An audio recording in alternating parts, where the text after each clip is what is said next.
Okay, let's have a look at the data flow diagram, DFD.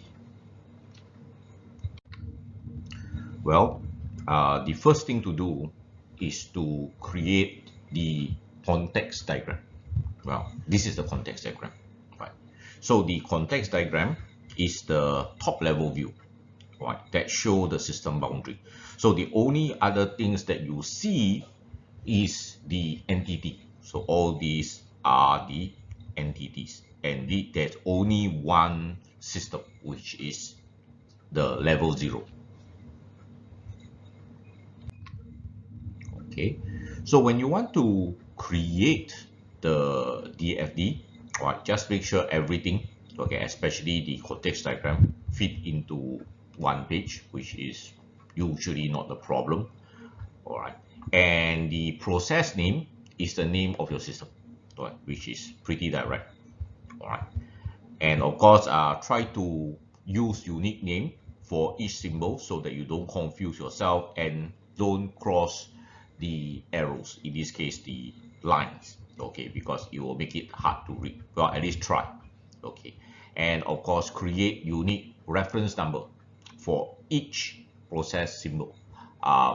At the moment, the context diagram only have one process, so this is not a problem, but later on we're going to go deeper, right, to the lower level. Okay, once the context diagram is done, you go to the diagram 0.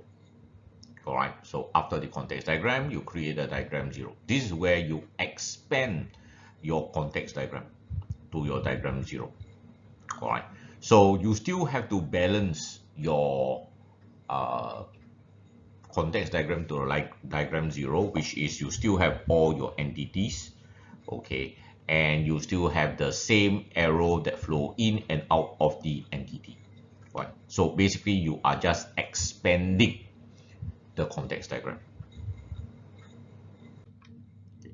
If you need any lower level diagram, well, just go ahead. All right, just do the same thing, leveling, balancing.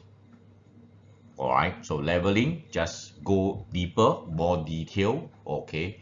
uh, or at balancing, make sure everything is consistent, especially the input flow and the output flow.